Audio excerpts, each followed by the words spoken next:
Hey everyone, I hope you guys are doing well. I wanted to show you this Node Arduino project. The basic concept is that you can take Arduino code like this, just raw Arduino code, and send it,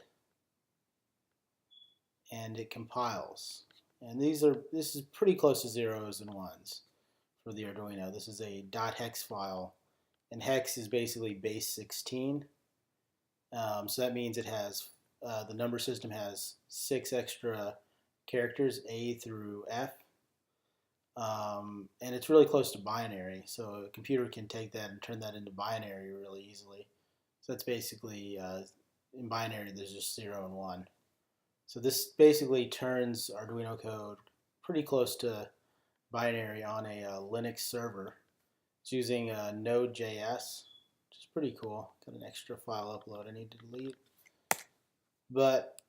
And RxJS, which allows you to not do the whole callback thing, and allows you to take advantage of Node because there's a lot of file writing and whatnot. You want to try to do as much stuff asynchronously as you can so that this will scale, quote unquote. I'm not super worried about it scaling though. But this code's available online under the MIT license. And yeah, so now you can do that. The inspiration for this was I taught Arduino class and I had like 40 or 50 steps to like install the Arduino IDE, and it was a giant pain, and even the people that could get through it, the only person that could get through it was on a Mac. The other two were on Windows.